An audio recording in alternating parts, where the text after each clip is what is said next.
I realized that it's not easy. It's very difficult to root out our habitual tendency Yeah, yeah. unless You we will have come to very that stable realization. Yeah. the stable mindfulness, and we have very Wisdom. understanding and The wisdom. perseverance to root it out. Yeah. Because the same issue that we are having for the past, maybe I have some issues for the past few years, not to say few years, 30 years, Yeah, yeah, yeah, yeah. keeps on cropping up Yeah, with yeah, your yeah. mindfulness. You see the same thing, it keeps on cropping up unless we It's are like very you mindful. can't do much to it.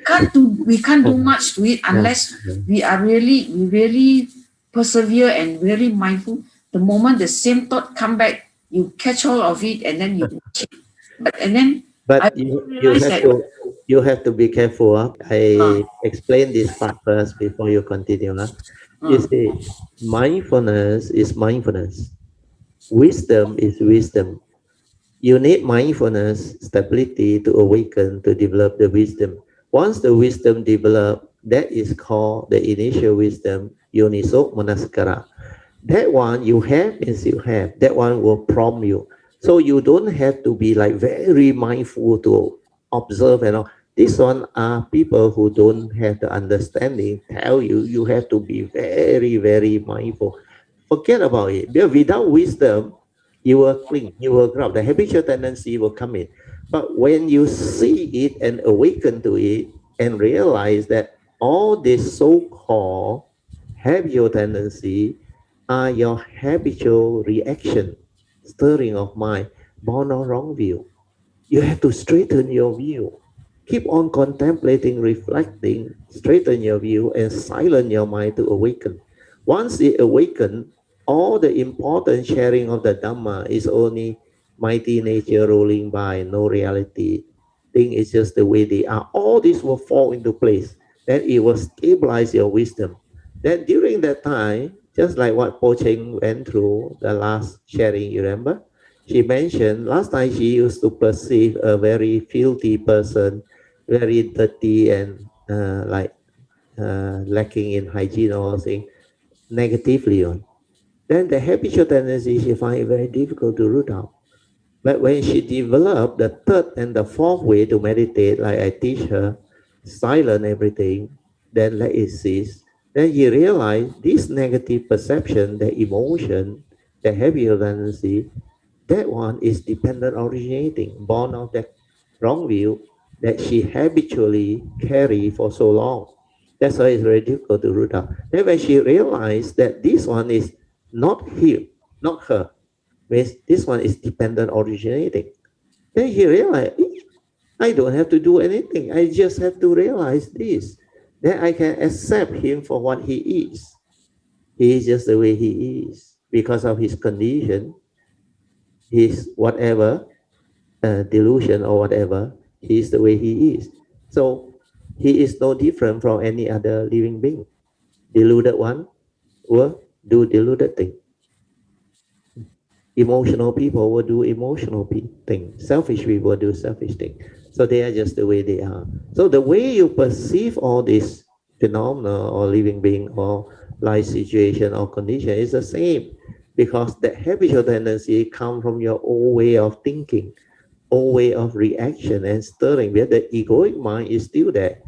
But when you realize, hey, no you, hey, no me, no mark of this, no mark of that, only mighty nature rolling by, then everything is like the Diamond Sutta say, 一切有为法嘛 condition Dhamma 嘛，如梦幻泡影 reflect and contemplate into it until very clear. Then that wisdom will stabilize.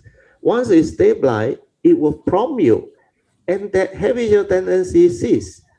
Like she experienced, Po Cheng said, she was very surprised that recently she saw that person again. No reaction at all. Can even radiate love and metta. Uh, then I added, I said, radiate, may the blessing of the triple gem be with him and thank him for helping you to have the condition to cultivate. Because without all these conditions, you cannot cultivate. You cannot see your habitual tendency, your habitual reaction, the stirring of the mind.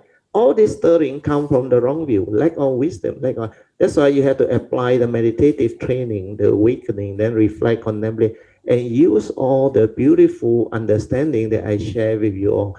That the initial wisdom will become very penetrative, very stable. And then habitual tendency, you realize no more power. Then whatever happened, you will never panic again. You will never have worry, fear, or what. Your mind will be very calm because no reality. He know you, he know me. All the mark all gone. Then just mighty nature rolling by. Then you can be with the moment to understand life. Do your duty. That's it. Finish. Duty means there is a law of karma. Form and mind has a duty. Finish. Just do. No right, no wrong. Based on understanding. Thing is just the way it is. Each and every one of us, they are born of their own karma. Uh, Conditioned and supported by their own karma, and they are what they are because of their karma. So when you understand all this, he know you, he know me, all this become very clear, then you can live, then you can manifest and become beautiful. That's why the Heart Sutta say, true emptiness is wonderful existence. This is the way to penetrate. Not like what they teach you. Wow, must see very clearly and all those things must be very mindful. Forget about it. Only wisdom free. You have to straighten your view, contemplate, reflect until very, very clear. Then you go through the what they call the bodhisattva vow, the yellow card, like what Ingbi they all go through. Once you make those determination, your karmic obstruction, everything will be gone. Then you are able to develop the miscellaneous vow to help you when you confront all these things. Then you can invoke power of merits for causes and conditions for you to break free of all this karmic obstruction of habitual tendency and all those things. Then the nature's law will bring forth the causes and conditions. Then you vow to have this understanding, life after life, whenever you arise and when you come. Then your cultivation become very different. So today is very good because you bring up the good condition for me to share this part.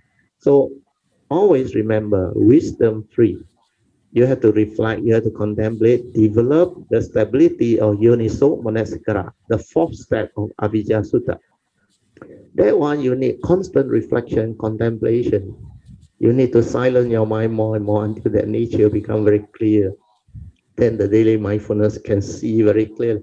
Then only the thing become very penetrative.